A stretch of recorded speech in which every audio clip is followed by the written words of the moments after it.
my gosh, my hair is a filthy, filthy pile of rags on my head. Good morning, everybody. Hi, how are you? Hi, good evening, actually, because it's 8 o'clock. We're live. We're on Facebook. It's a whole thing. Facebook Live. Good morning. Good evening. Good afternoon. Good night. I have one munchkin. He's sitting on his mother's lap, listening as I ramble on. Tonight we're going to read Chapter 19 of the Emerald City of Oz, Book 6 in the Oz series. And tonight's chapter is called How Bunnybury Welcomed the Strangers. Let's read together. You read and I'll read, except I'm the one holding the book, so I'll just do most of the reading. Dorothy left Bunbury the same way she'd entered it, and when they were in the forest again, she said to Billina, "I never thought things good to eat could be so disagreeable." "Often I've eaten things that tasted good but were disagreeable afterwards," returned the yellow hen.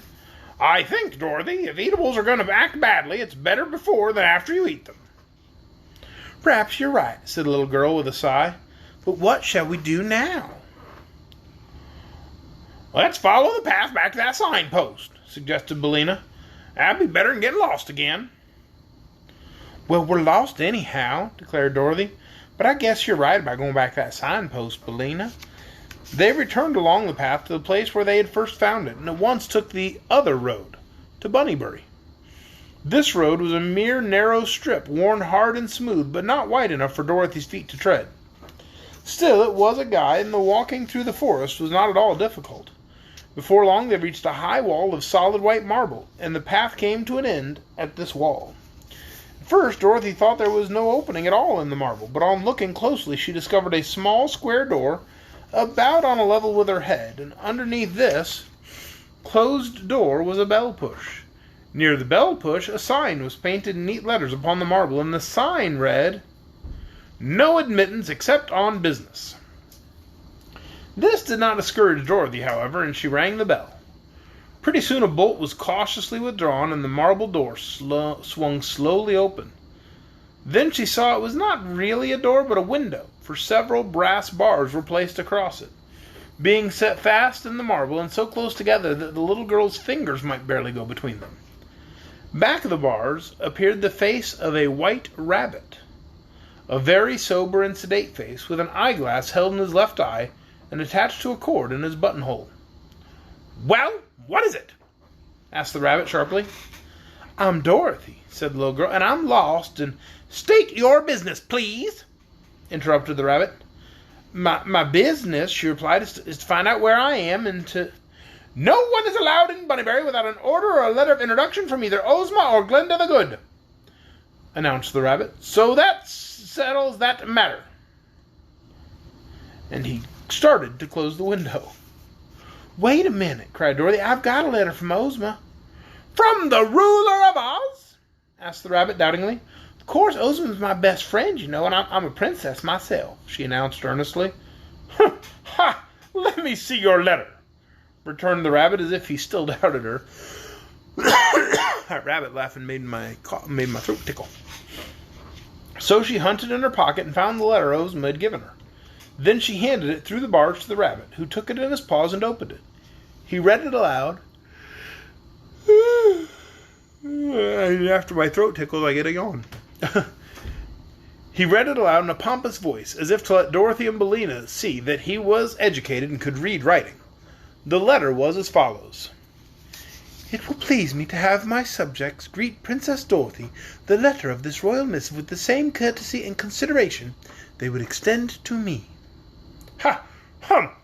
It is signed Ozma of Oz," continued the rabbit, "and is sealed with the great seal of the Emerald City. Well, well, well, how strange, how remarkable!" "Well, what are you going to do about it?" inquired Dorothy impatiently. "We must obey the royal mandate," replied the rabbit. "We are subjects of Ozma of Oz, and we live in her country. Also, we are under the protection of the great sorceress Glinda the Good, who made us promise to respect Ozma's commands." "Then may I come in?" she asked. "I'll open the door." said the rabbit. He shut the window and disappeared, but a moment afterward a big door in the wall opened and admitted Dorothy to a small room which seemed to be part of the wall and built into it. Here stood the rabbit she'd been talking with, and now that she could see all of him, she gazed at the creature in surprise. He was a good-sized white rabbit with pink eyes, much like all other white rabbits. I'm sorry. It's been a long day. But the astonishing thing about him was the manner in which he was dressed. He wore a white satin jacket embroidered with gold and having diamond buttons. His vest was rose-colored satin with tourmaline buttons. His trousers were white to correspond with the jacket, and they were baggy at the knees like those of a zouave. Z-O-U-A-V-E. You tell me how to say it. We're going to go with zouave. Trousers were baggy at the knees like those of a zouave, being tied with knots of rose ribbons. His shoes were of white plush with diamond buckles, and his stockings were rose silk. The richness and even magnificence of the rabbit's clothing made Dorothy stare at the little creature wonderingly.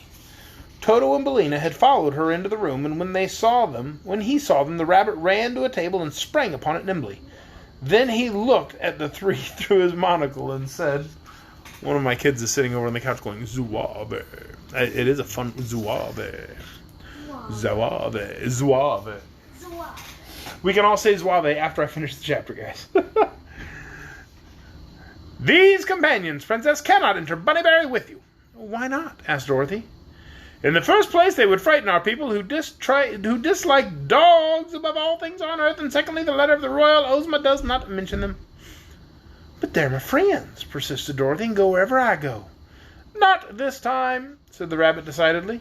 You yourself, Princess, are a welcome visitor, since you come so highly recommended, but unless you consent to leave the dog and the hen in this room, I cannot permit you to enter the town. Never mind us, Dorothy, said Billina. Go inside and see what the place is like. You can tell us about it afterward, and Toto and I will rest comfortably here till you return.